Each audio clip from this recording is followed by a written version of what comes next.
Du papier, de l'encre, des mots, mais pas forcément de la littérature. Bienvenue sur les marges de la littérature. Je suis invitée aujourd'hui chez un auteur contrebandier, un vieux renard, comme il aime à dire, un ferrailleur de phrases. Bonjour Alain Cadéot. C'est toujours un peu impressionnant d'entrer dans l'univers d'un auteur, le lieu où vous écrivez, où vos pensées se transforment en mots. Je vous propose pour commencer notre émission de vous placer avec moi sur le bord de votre carrière, sur la marge, et d'observer un instant comment vous êtes tombé dans cette passion pour l'écriture. Oui, remarquez déjà, le mot carrière me fait sourire. J'ai l'impression d'être au bord d'une falaise de marbre. C'est très Michelangelesque, hein, mais bon, le mot carrière, ça m'amuse. Depuis fort longtemps, effectivement, je pensais que le verbe était une manière de mieux cerner l'humain, avec toutes les difficultés inhérentes au jeune âge que j'avais alors, parce que j'imaginais que la littérature, c'était raconter une histoire. Bon. Et je me suis très vite rendu compte que si j'aimais raconter des histoires aux enfants, je n'aime pas trop en raconter aux adultes. Les enfants, j'adore. Hein. J'ai passé mon temps à raconter aux enfants des tas d'histoires. Mais c'était avec soit pour les endormir le soir, soit lors de promenades, de choses comme ça, etc.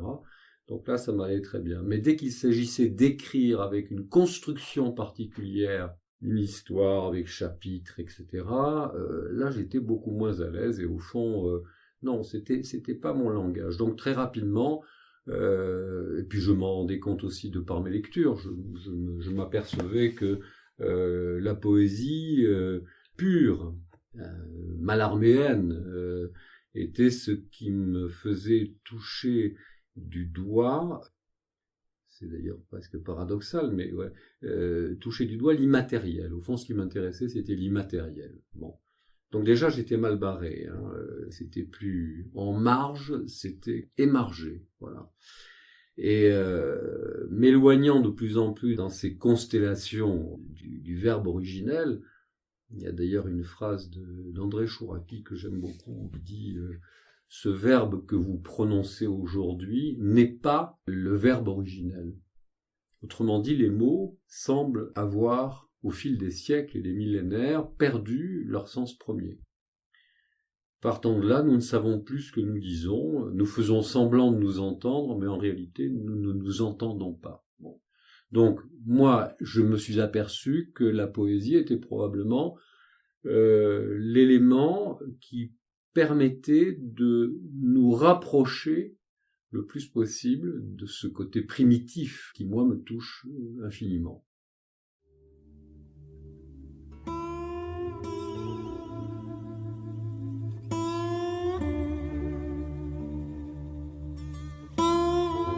Lorsque, vaillant trappeur, de nuit et silencieux, tu pars chasser les mots sauvages comme la loutre et le renard, tous tes sens en éveil, tu as avec toi ton grand collet de lune rousse, un filet d'encre noire, une fringale de titan.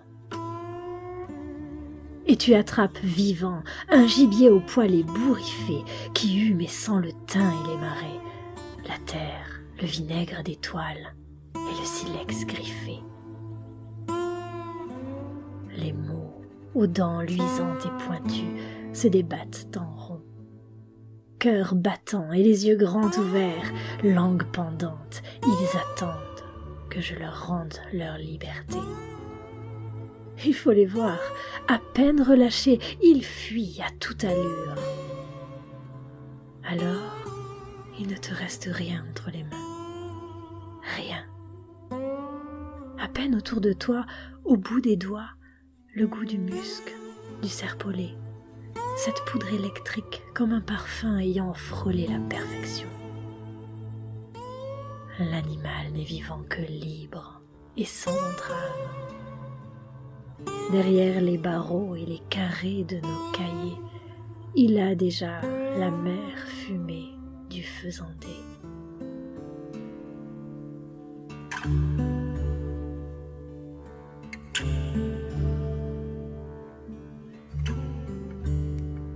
C'était un extrait des Mots de contrebande aux éditions La Trace. Effectivement, on sent une base qui serait un petit peu vers la recherche de cette parole originelle dans ce que vous faites, mais vous avez écrit des romans, vous avez écrit des nouvelles, et j'ai remarqué, quand on lit la liste de vos écrits, qu'il y a en sous-titre de Océan vertical, Macadam épitaphe, ou bien Le ciel au ventre, ou Fin, et encore des mots de contrebande. On appelle ça texte. Texte, oui, absolument. Moi, j'y tenais beaucoup. C'est vous qui avez oui, choisi. Oui, absolument. C'est comme s'il manquait une désignation sur les étagères de nos bibliothèques. Le terme texte existe. Il y a des précédents célèbres. Doit-on considérer, par exemple, Ulysse d'Homère comme un roman? Non, c'est un texte. Bon, initiatique, certes, mais c'est un texte. Je dois dire que l'appellation texte, pour moi, est beaucoup plus confortable. Le mot roman, ayant peut-être perdu un peu son sens. J'aime le roman picaresque, par exemple, mais je pense qu'il faut l'associer à quelque chose comme picaresque, par exemple, d'où mon amour pour Don Quichotte, ou le Lazarillo de Tormes, enfin ce genre d'œuvre, parce que là, je suis plus à l'aise, il y a effectivement un cheminement qui conduit le lecteur à une approche du monde progressive, avec des étapes, mais il n'y a pas cette volonté de planter son ego au sein d'une quantité plus ou moins grande de pages, enfin de raconter son histoire au fond. Je pense que l'histoire individuelle n'a aucun intérêt. Évidemment, elle est intéressante, c'est pas ce que je veux dire, mais elle n'a aucun intérêt s'il ne s'agit que de raconter ma petite expérience, ma douleur, ma souffrance, mon machin, etc. Bon, ça, tout le monde peut le faire, tout le monde sait le faire.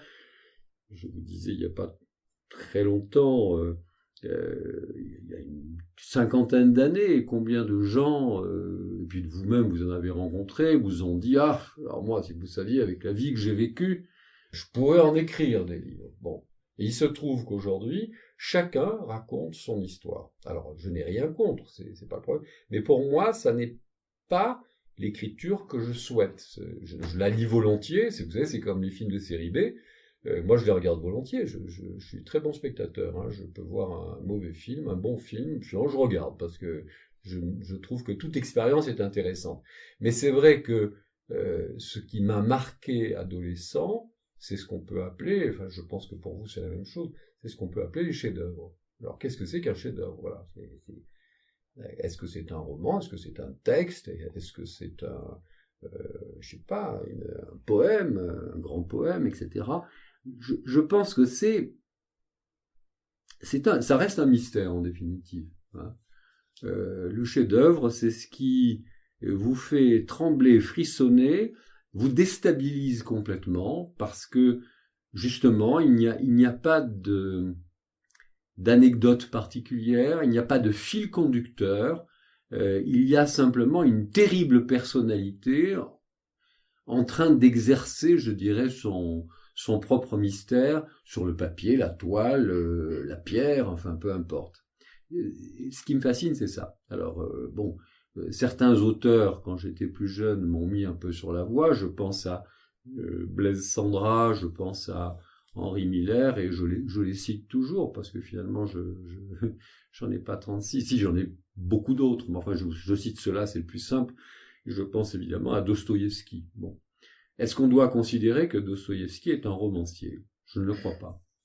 Je pense que c'est beaucoup plus que ça. Bien sûr, il y a une intrigue, bien sûr, il y a des personnages, mais il y a surtout je dirais, ces intuitions fulgurantes, cette espèce de ces visions qu'il peut avoir, et il arrive à les transfuser littéralement dans des personnages et à les rendre tellement bouleversants, tellement vivants, que, comme dirait je ne sais qui, tout le reste est littérature. Alors, je n'aime pas, au fond, la littérature. J'aime ceux qui sont habités, et d'une façon tellement profonde, vaste, grande, que là, il n'y a plus de termes roman ou machin. Moi, je dirais texte au sens textuel, Il y a le mot test dedans également, hein, ce qui est en tête, hein, puisque j'évoquais André Chouraki, vous savez, il y avait au début était le verbe, et lui, de l'araméen, il le traduit par en tête, E-N-T-E, accent circonflexe T, en tête, au début. Et je trouve que les êtres qui ont cette approche des origines du monde et de l'humain sont les plus bouleversants pour moi. Donc le romancier, voilà, c'est romancé, hein, c'est autre chose. Non mais en plus vous l'avez bien expliqué. C'est pas une histoire. J'écrivais ça, tiens, j'écrivais ça hier, ou avant-hier. Non, voilà, c'est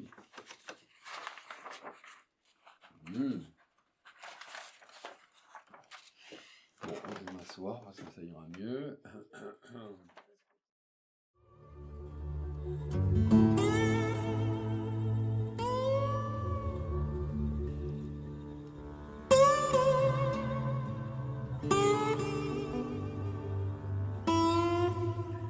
Chez Alain Cadéot, il faut baisser la tête pour passer la porte d'entrée. Au sol, la pierre, lissée par les années, une petite marche polie, un passage sombre, étroit, sinueux. On entre dans la grotte. La lumière manque un peu. Alors on lève les yeux. Suspendue au plafond flotte une caravelle, tournée comme nous vers un carré de verdure. Dehors, l'île, luxuriante.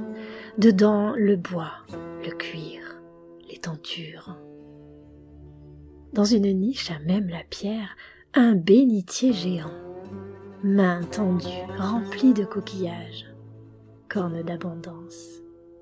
La nacre étincelle, qui eût cru que les astres peuplent aussi les océans? Alain Cadéot, pirate, contrebandier, bienheureux Robinson. Mais à qui donc est ce crâne chapeauté par les ailes déployées d'un papillon, ces orbites béantes, attendries, dirait-on, face à un œuf bleuté, enfermé avec lui sous la cloche de verre? Insolite rencontre. Un crâne, un œuf, un papillon. Et l'horloge, de temps en temps, qui soupire ou qui râle, on ne sait pas. Il y a sur le bureau tout un cortège de pierres précieuses, un cirque de chimères, de plumes, de fleurs séchées, un public disparate, des yeux partout. Un peu en retrait, une troupe de statuettes africaines ricanent en silence. Et puis, sous les feux du projecteur, le grand cahier ouvert, venu d'un autre temps. Papier paysage au sol irrégulier, un peu comme une terre qui vient d'être labourée. L'encre y a creusé des sillons en lignes régulières, des petits champs carrés posés ici et là, jamais tout à fait droits, jamais fidèles ou verticales. Les mots semblent affranchis. Pas de cadre, pas de case, pas de bienséance et pas de hiérarchie. Tout est à la fois essentiel et émargé. Tout fait corps ainsi. On revient à la terre, on baisse un peu la tête en signe d'humilité. Et l'horloge, de temps en temps, qui soupire ou qui râle, on ne sait pas.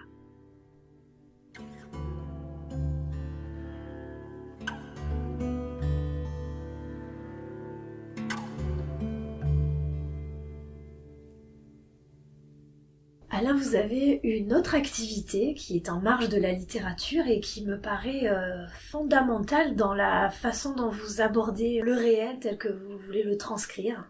Vous allez visiter des malades en soins palliatifs régulièrement. Est-ce que vous pouvez nous parler de ce suivi que vous faites depuis plusieurs années? Je fais ça avec mon frère. Et mon frère est peintre. Nous avions contacté ce centre de soins palliatifs il y a quelques années, effectivement, en souhaitant intervenir d'une manière ou d'une autre. Bon, chose qui nous a été accordée, et depuis, nous y allons effectivement régulièrement.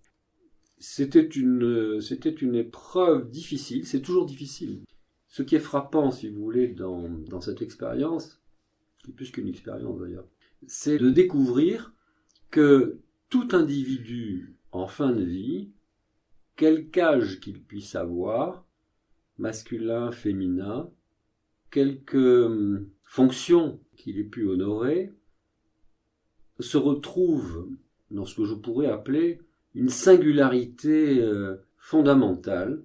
C'est en dehors de la société, c'est en dehors de la comédie humaine, c'est en dehors de tous les artifices, qui fait que vous êtes face à un bloc d'humanité que vous pouvez ou non, avec la parole, le regard, accompagner, j'allais dire par moments ressusciter, parce que l'émotion est toujours là, à fleur de peau, et ne sachant rien faire d'autre, maintenant vous commencez à le savoir, que d'écrire, j'ai proposé, une fois que j'avais rencontré ces êtres, qui quelquefois n'en avaient plus pour très longtemps, de leur écrire.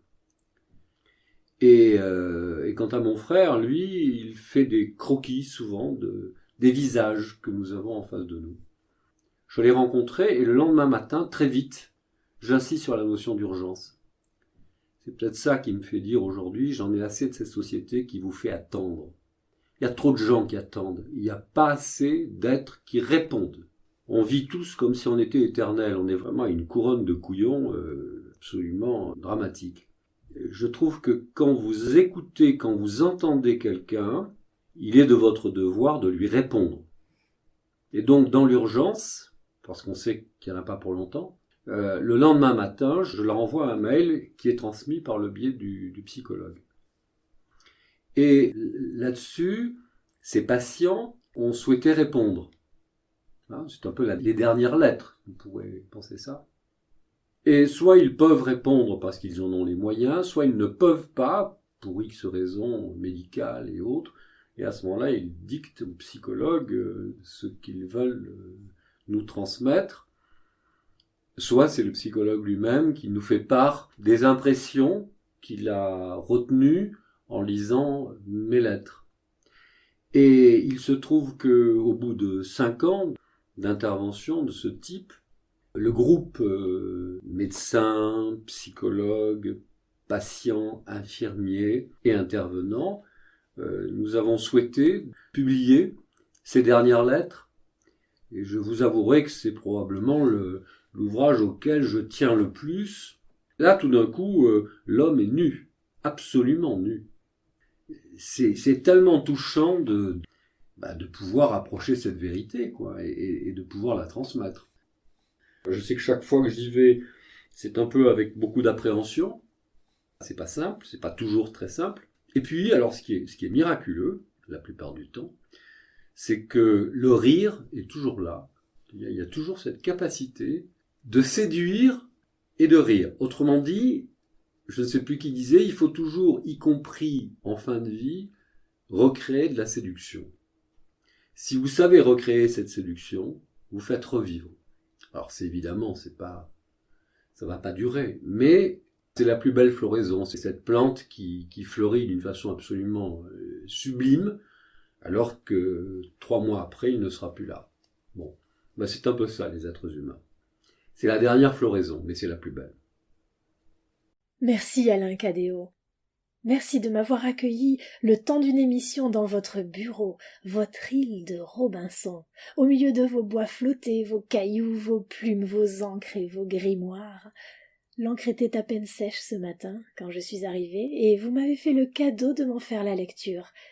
Sur ces immenses feuilles de papier boursouflées, j'écoutais votre voix, et en même temps, j'avais l'impression d'entrer dans une sorte de chambre secrète, parce qu'autour des lignes que vous lisiez, j'ai sillonné du regard vos marges, vos innombrables scolies, et j'ai de suite senti que mon émission allait prendre tout son sens.